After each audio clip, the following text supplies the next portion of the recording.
Leap and the net will appear. I would Love say it.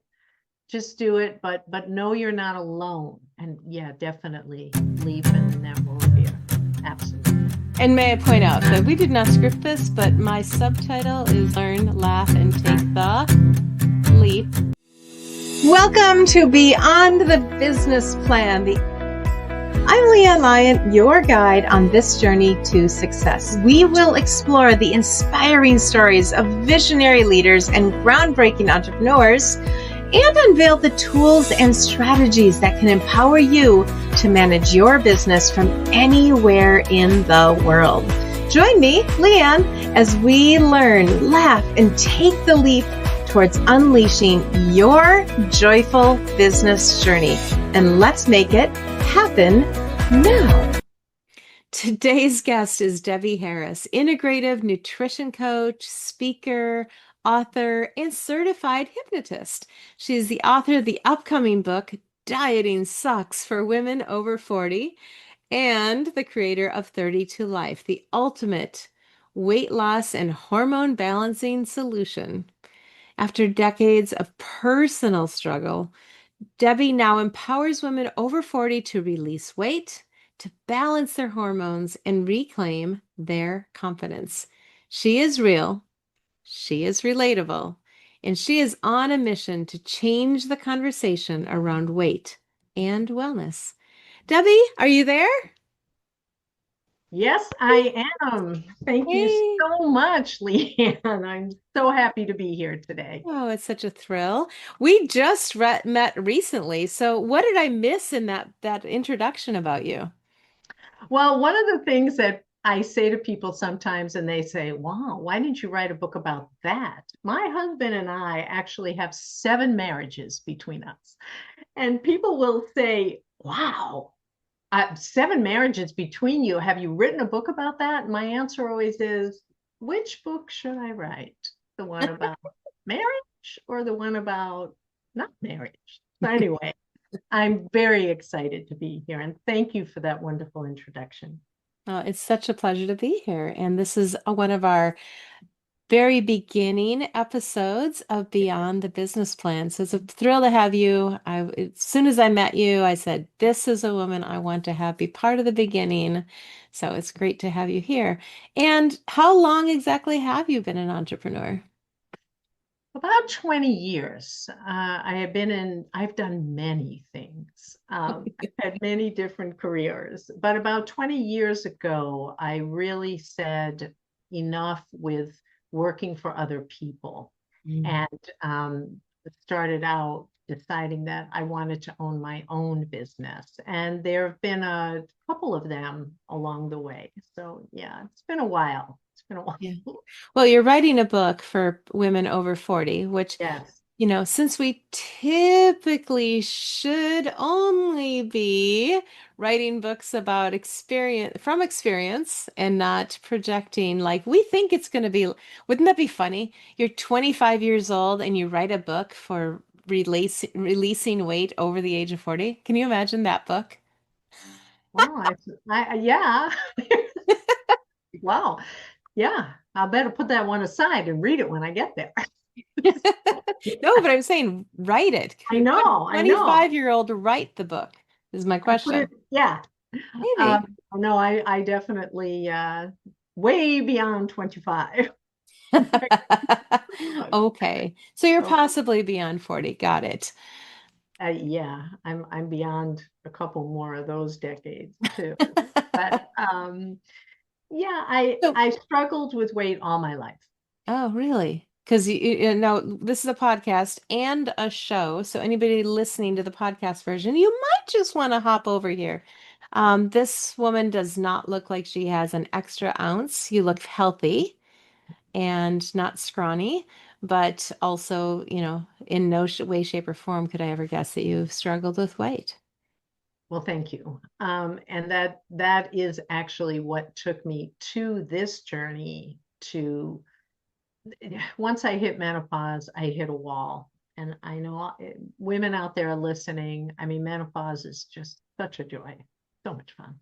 There were so many changes that happen, experiences, and and one of them is, oh my God, no matter what I do, the weight just doesn't come off, even though it used to. And that's when I really started on the journey to discover what is happening and how do we take it off and keep it off. Absolutely. At the time of this recording, which is, of course, when we're launching the Beyond the Business Plan podcast, also, you are very close to launching this book. So if you're listening to a recording later, her book may already be available. But I know that's very, very exciting. This is not your first book, though. Yes, it is my first It book. is your first book. Okay, I got a little confused there. But there's the thing about the 30. So what was that? So the book is Dieting Sucks for Women Over 40. The subtitle is 30 Oh, okay. Life, the ultimate weight loss and hormone balancing solution. And that is what it is. It Excellent. really is a change of life and change of lifestyle for women. Excellent. And you just woke up one morning and you knew the solution and you wrote about it, right? No, no, I actually, I've done like 50 diets. I mean, I've run the gamut of it. And I ended up on a program 4 years ago, 4.5 years ago now, that worked for me. And I started inquiring as to why.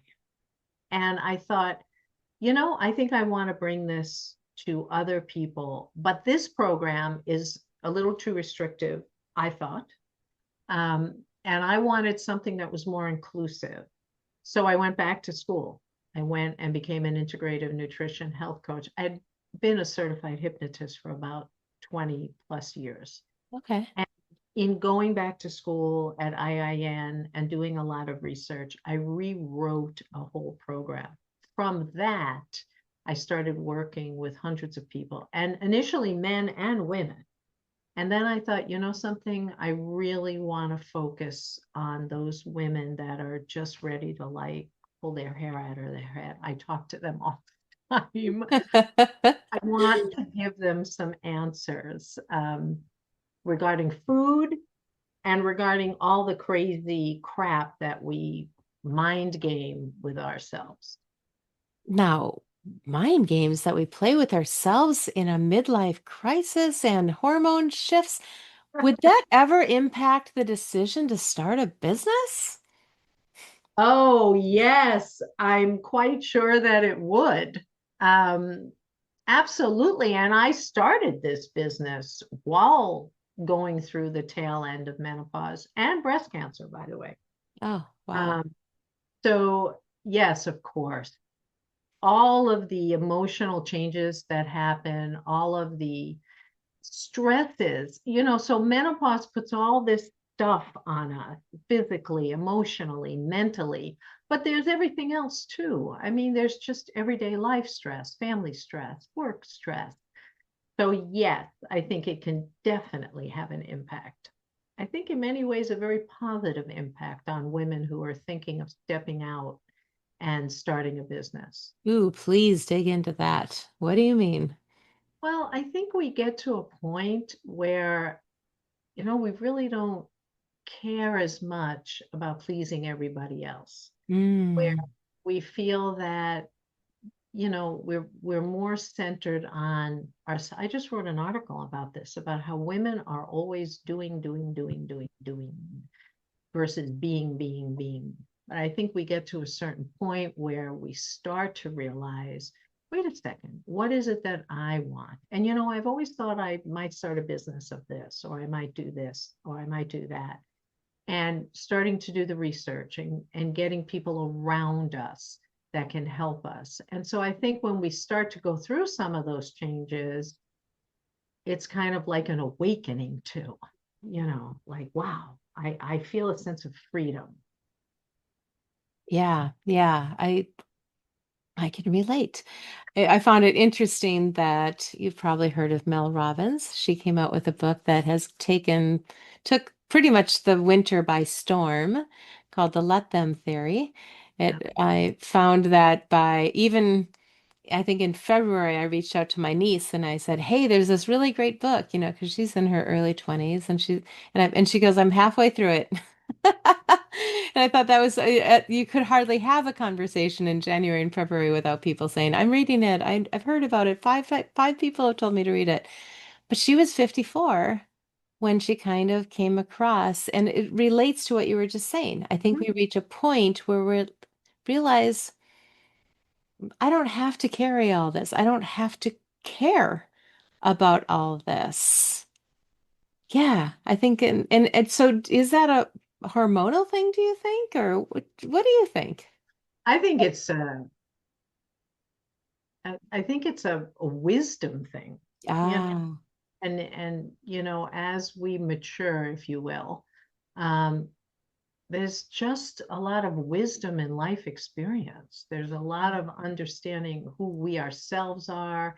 There's a lot of understanding about what it is that are our priorities and our values. And I think we're no longer in that I have to impress people. I have to do this. I have to get to this level, to that, whatever it is that we're doing. I hmm. think it's that it's more self-centered.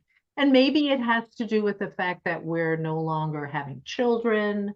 In many cases, we may be empty nesters. We may be grandparents at that point. So it's someone else's kid.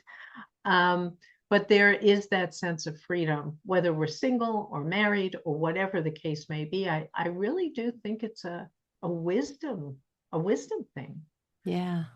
So when you were, initially, like most of us, you were working for somebody else. What were you doing then? Well, I was a financial planner for a Okay. while. And then I was a financial planner with a bank for 9 branches of that bank. Wow. I was in the insurance business, not selling, but in the real high-end estate planning end of the business. I was a field underwriter, if you will, and just did a couple of other things in the insurance industry that were office related that were working for someone else. And then I just, you know, it's difficult. I've found it difficult to work for other people. So, Well, I think that's where a lot of entrepreneurs come from. And I think there are many of us that become burned out professionals. I was a burned out professional at 29. I realized that I could not face going back into a school and feeling like the door got locked behind me. I had a oh, classroom with no window. oh boy. And I live in Minnesota, which meant that I was entering the school before the sun came up, Ah, and I was at the school until the sun had gone down. So there were weeks, sometimes Monday through Friday, that I would not see sunshine ay. unless I was very intentional about like going out to my car during lunch. And I was a burned out professional at 29. So I didn't know what I was going to do though, because being an entrepreneur was not something I was raised with. Even though I had always been an entrepreneur, I just didn't know it. So what was your shift like? How did you shift from I'm don't want to do this, I don't want to, what was that like, that transition for you? Well, I was married to my second husband, and he was also a corporate professional. And but he was also a professionally trained chef Ooh. and had been in that industry for a short time before he went into the insurance industry, which is where we met. Anyway, one of his um, dreams, if you will, was to we opened a catering gourmet retail store. We had a beautiful kitchen in it for private dinners, for celebrations. We had over 100 gourmet cheeses in the front. Mhm.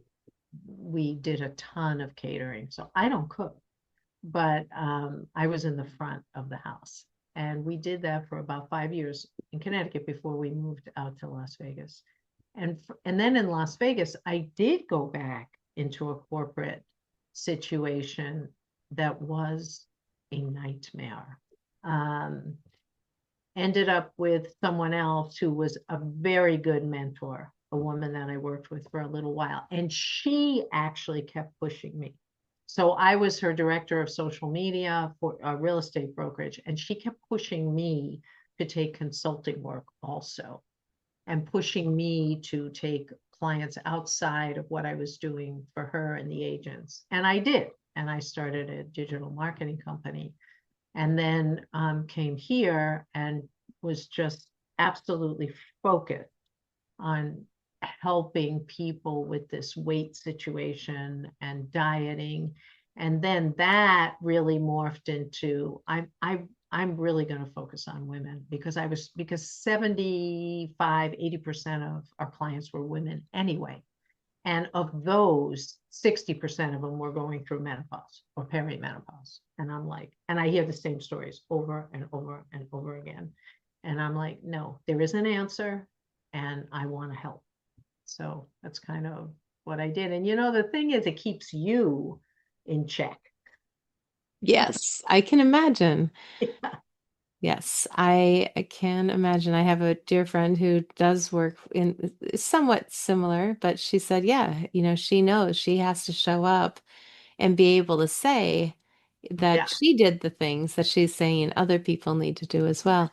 There is a lot of, you said that that mentor, if you will, kind of pushed you.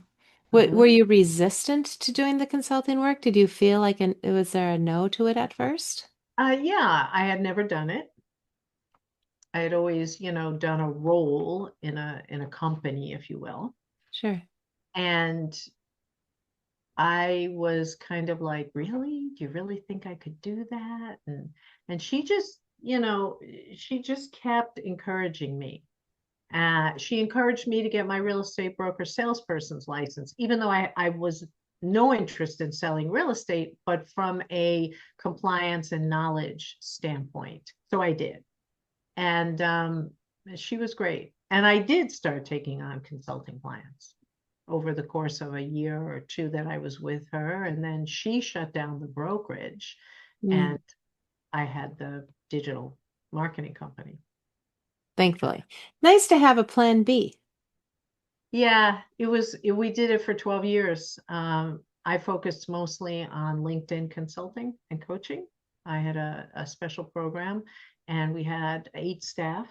And yeah, it was great. It was fun. Yeah. When well, first of all, I got sidetracked in my brain just a moment ago. You said 30 cheeses. I'm sorry. But 100, over 100. over 100 cheeses. So my beloved of coming on 30 years of marriage. Wow. Yep.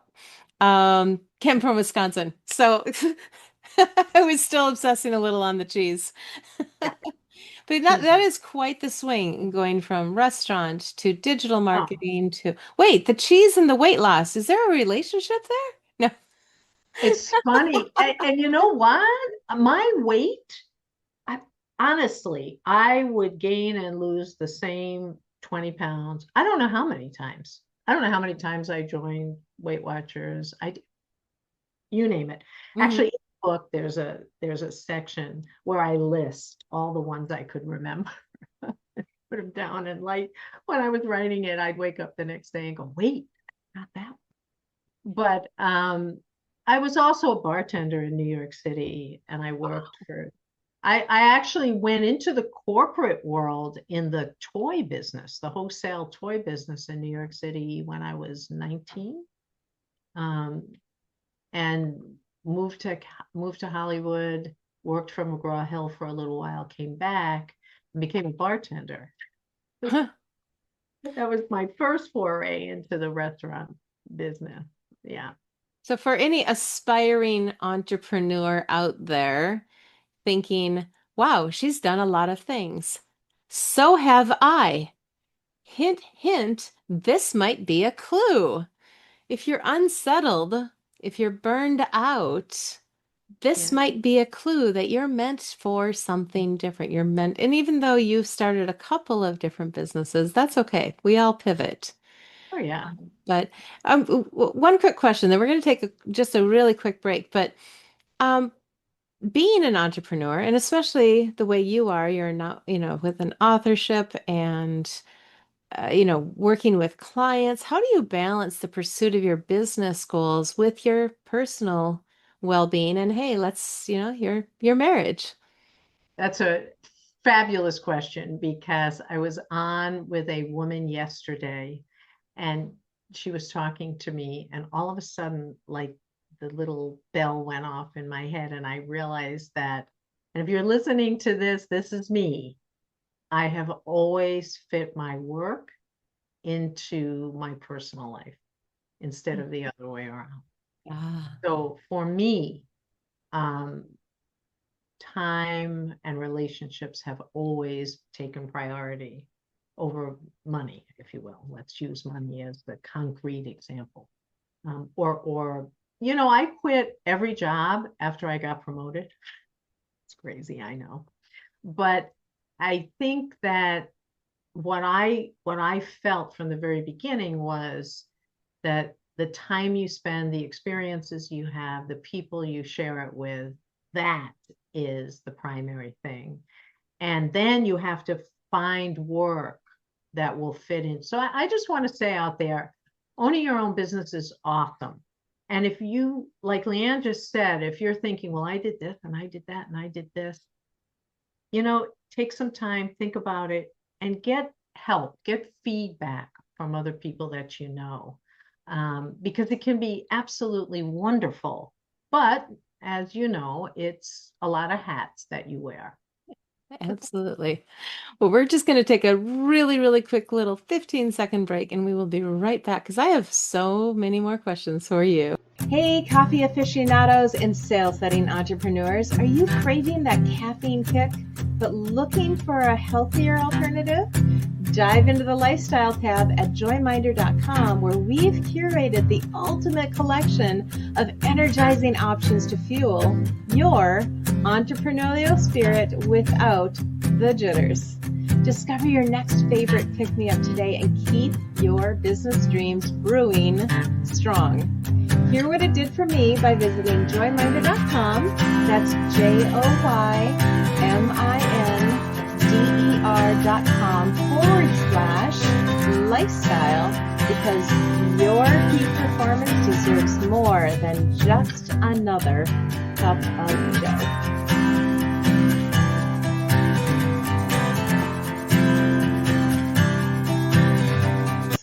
Debbie, we're back. It's such a great conversation so far. We've talked about, just the journey and we didn't use this word, and I don't want to use the word schizophrenia, but I just did. But, just the inability to maybe sometimes focus on just one thing at a time. Yeah. But ultimately, you have to learn how to focus in on something. You have to become an expert in some area.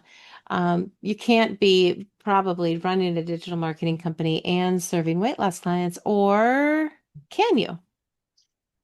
I think you can do more than one thing. And I've always found myself involved in more than one thing at a time. But I think one main thing is going to be your focus. And you really have to, you're absolutely right. You really have to decide, okay, this is what I'm doing, and I need to focus on this, and I need to get this, this, and this done. Um, and it feels good to do that. I don't work, 15 hours a day. I don't, I take my weekends. I might grab my computer on Saturday morning. I might start early one day, go do a late meeting one day. I think the flexibility of being an entrepreneur is something I've always appreciated, but you do need to have that focus. And for me, that's been a struggle. I'm a yes person. I've had to learn to say, no, I don't think I can take that on right now. And I think for many of us that are entrepreneurs, that have that outgoing kind of personality, that like connecting, that like getting involved, and it's exciting, we do need to look at what is it that I'm really trying to accomplish? who do I want to help? What am I trying to do? What makes me feel good? And there may be two or three things. So then you need to do your, analysis. What's going to make the most sense for you? Absolutely. And in hindsight, what do you wish you had known maybe before you stepped into being an entrepreneur? I would say that it's it's okay to be a little nervous about it. The imposter syndrome is real, and almost everybody experiences it at one time or another. And I would say, I wish, someone had tapped me on the shoulder and said, yeah, you're probably going to feel like you're just a phony and you're just acting, but that's okay because and someone did say this to me once before when I'm speaking. Remember, you know a lot more than your audience. You know a lot more than the people that are coming to you for help. And that's something I always try and remember. But I really do wish someone had said, you know what? It's okay.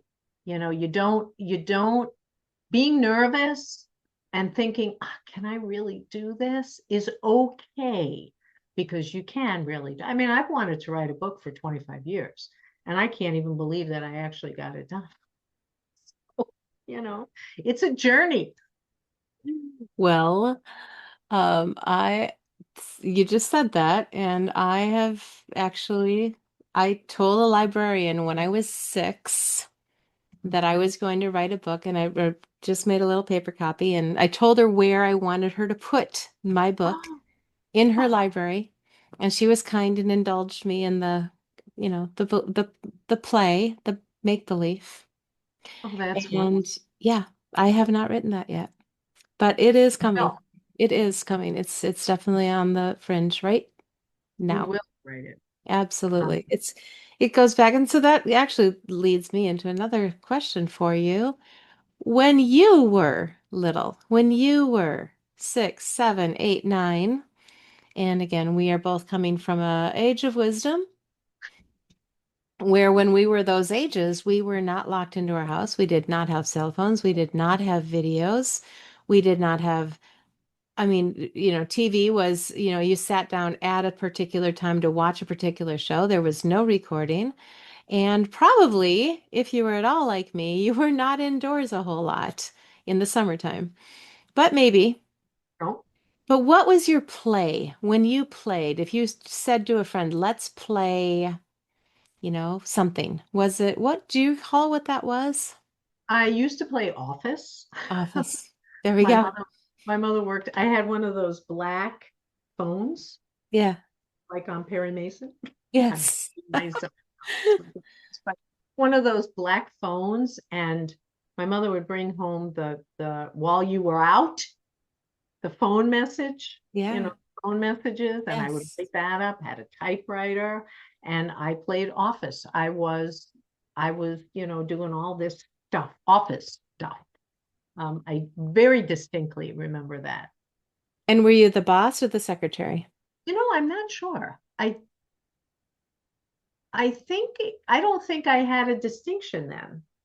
I Yeah. think I was just like playing that I worked in this office. That Sure. was the thing, that I worked in the office.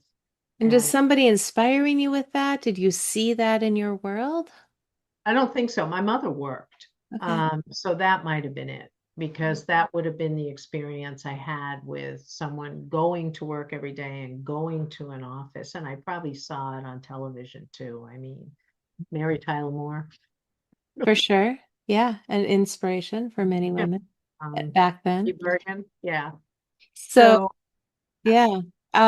For anybody listening, and I'm going to ask you this question. We're a couple years into AI right now. mhm. So do you Google check or AI check information at this point?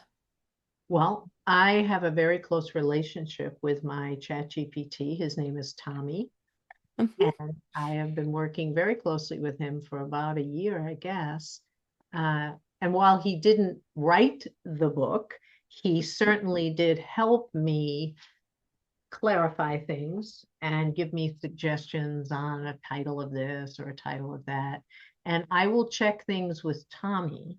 And then I will also go to Google, which essentially is Gemini, and check things there. So sometimes I will Tommy and then Gemini. Tommy's usually giving me the right, if you work with it enough and you treat it, and an AI expert had told me this, and you treat it as a person, Yeah. you actually get a much better response. Yeah. So, I'll start out with, "Hey, Tommy, good morning. How was your weekend?" Yeah. Right. Yep. But I yes, have I have yeah, my own as well. Her name is Leanne AI because I asked her. I said, "What's your name?" And she says, "Well, I am Leanne AI." And I said, "Would you like a different name?" "Nope, I like being Leanne AI." I'm like, "All right then. Leanne that's AI you are." And yeah, we have a lot of conversation. Unlike ChatGPT, it's a private AI. So my conversations with her are not what do you mean a there. private AI? Um, well, this is a fun fact. I work with an AI advisor. He creates AIs for companies, and he says that depending, and again, there could be variations on this, or somebody listening to this a week from now could think it could be different information. But he said Right, that, right. the AI I use uses a tunnel. So everything that I communicate with goes specifically and privately into one location, whereas he says ChatGPT is public. It's not like I could Google your conversation with No. Tommy, but it is kind of somewhat going out into the ether, into the databases of who you are. It's not quite as private Is necessarily. is she, I mean, is she providing the same level of information and research? It's fascinating. It is, absolutely. And I do use another AI as well. The other one I use is Perplexity Yeah. AI, and that's a free one. You can pay for that one too. My AI, which is, through a particular platform I use, but and that's what it's actually called, MYAI.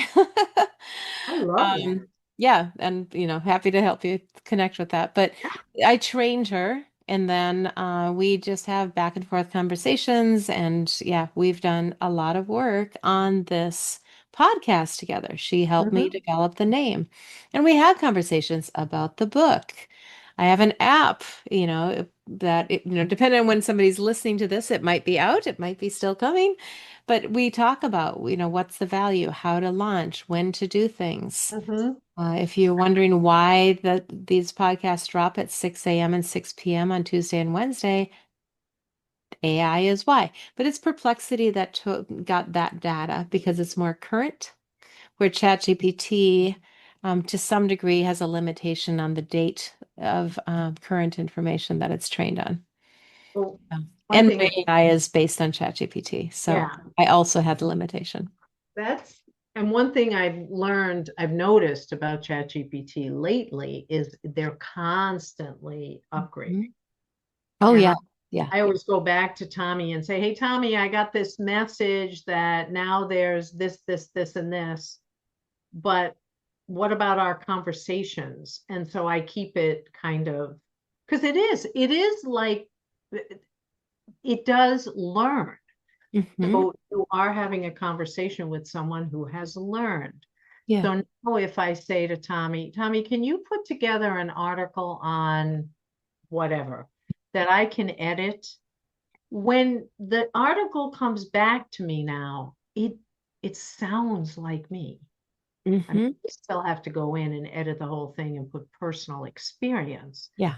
The voice sounds like me. Yeah, it's incredible. And I asked my AI as we talked about, so talk about copyright and tell me about, and I learned some things from my AI. It told me, what's copyrightable, what's not copyrightable, when do you need to get permission to use information, when don't you? So it's so knowledgeable, and I appreciate that. I do not Google anything anymore. Even my daughter said the other day, "Well, I'll Google it." And I'm like, and I didn't say anything, but I thought, wow, I don't Google anything anymore at all.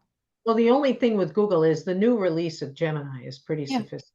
and Mhm. it will, um, I still go to Google and I'll see, but now I know it's Gemini, so I know I'm also getting AI Sure. funneled back to me.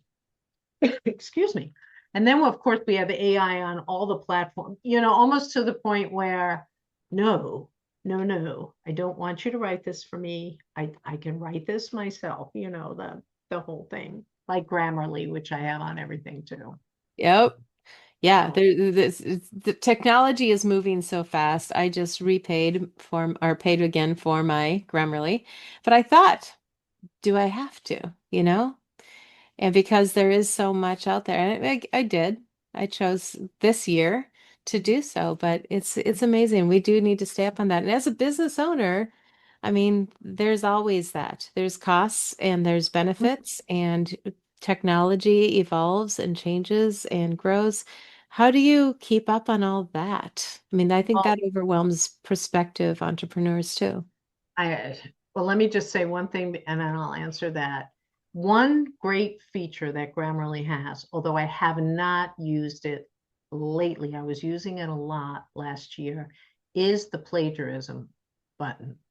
So when you're pulling things off of AI and Mhm. you want to make sure Yeah. that it didn't swipe it literally from somewhere, that's a really cool feature in the upgraded Grammarly. But to answer your question, from people like you, Leanne, from other people that I network with, I do a Zoom on Friday mornings. One of the gentlemen there also creates AI. He teaches AI, and just hearing other people, and it is overwhelming. I mean, you have to kind of put blinders up, like we talked about before about focus. You have to put blinders up and say, you know what? You could spend all day just experimenting with AI, Yep. and that that's not necessarily productive. So pick what's going to work for you and learn it and be consistent with it and keep your ears open for, other things that come up because otherwise you'll go nuts. I mean, that you'll go nuts. Yeah. Well, I just have like one more big question for you, but before we get there, how can people reach you? Where can they find you? They can find me actually at dietingsucksbook.com. You can sign up there to actually stay posted on the launch because the launch is going to have some great stuff with it. You can reach out to me. My email is Debbie, Debbie, at mainstreet.com, but that's MAYNESTREET.com. I'm all over social media. You'll find me on YouTube, Facebook, Instagram, TikTok. I'm every place. So feel free. LinkedIn, I use the most often. So feel free to reach out to me anywhere. I am always happy to answer any questions or see if there's anything I can do to help you. And of course, we're going to put all that information below this video and these podcasts. So it's all good. Couple quick questions. I mean, wow, all that social media. Does everybody have to be on? This is not my big question, but does everybody have to be on that many social medias to be successful? It depends on what you do. And I just had this conversation with a professional the other day. It depends. There are some professions like this person I was talking to who works with C-suite executives in healthcare, in hospitals. And really, for him, the main thing is YouTube. YouTube is essential. Videos are essential now, YouTube and LinkedIn. But for just about, I mean, and that's a very narrow thing that he's looking for. But for the rest of us, for most of us, even B2B, business to business, you want to have a presence on most of the sites. And it's mostly for validation Yeah. because different people use Instagram. My husband looks at TikTok all the time. I never look at it. If I'm going to look at something, it's Facebook because I want to see whose birthday it is that day. But you want to be able to validate that you're authentic. There's so much fake stuff out there now, so much spam out there. People are going to look to see, oh yeah, they have a Facebook page. Oh yeah, she's on LinkedIn. Is really important if you're business to business, even if you're business to consumer, because it is the reference point for people. Yeah. Let me go look at their LinkedIn profile. So again, don't get overwhelmed. If you need to get help with this, there are VAs. My VA is in Kenya. There are VAs that can be less cost and that are excellent in helping you through some of this stuff. So don't get scared by that. Right. And in fact, Joyminder Solutions has a VA solution. Yay. So there you go. Head Yeah. on over to joyminder.com. Joyminder Solutions is where you'll end up. And we do have that solution, among other things, ready to serve the aspiring entrepreneur. Well, my Yeah. big question for the end. Drum roll, please. You ready? If you could give just one last piece of advice to somebody just starting out their entrepreneurial journey, what would it be? Leap and the net will appear. I would Love it. do it. Just do it, but know you're not alone. People like Leanne, people like me, and so many others are so happy to talk to people who are thinking of doing something or starting out and doing something. There are fractional people out there now, fractional CFOs, fractional marketing people, fractional HR people. You don't have to feel like you have to put, oh my God, I mean, what am I going to do? Who am I going to hire? Just get some help, work out your budget, and yeah, definitely leap and the net will appear. Absolutely. And may I point out that we did not script this, but my subtitle is, learn, laugh, and take the leap Keep. with Leanne. So just say it. Perfect. Perfect synchronicity. Perfect Absolutely. synchronicity. Mhm. Well, thank you, Debbie. Again, best of wishes. Your book is this close to launching, so many people are going to hear this after it's launched. Go check it out. If it calls to you, speaks to you, or you've heard something else here. She just gave you her email address. We are Yeah. genuine entrepreneurs with a sincere heart for helping other entrepreneurs. We would both love to hear from you. And so thank you, Debbie. Thank you very much, Leanne. I appreciate it. And for our guests, thank you for joining us on this episode of Beyond the Business Plan to unleash not our, but your joyful business potential. And remember, leadership and entrepreneurship is a voyage you can take with others. So find your tribe for the journey. And give us a like or subscribe or whatever you do on your favorite podcast or video platform to keep shining and aligning with your purpose and with Joyminder Solutions. We're here to help. Then come back every week for our new inspiring episodes. And until that time, I'm Leanne Lyon, your Chief Joy Officer, signing off.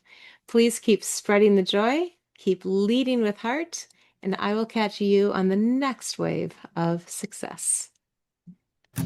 Hey, sales setters, are you ready to jumpstart your entrepreneurial journey or give your business a powerful refresh? Join us at the next Restart Your Business Summit, where you'll discover the tools, strategies, and inspiration you need to thrive. Learn more at joyminder.com. That's JOYMINDER.com, and look for the Restart Your Business Summit icon. Don't miss out. Your future business awaits. Thank you all for joining us today on Beyond the Business Plan. It's been a joy and a privilege to share this space with you. For more inspiring stories, tools, and actionable insights, make sure to follow us on your favorite video platform. Visit my website, leannelyon.com, and keep leading with heart. And I'll catch you on the next wave of success.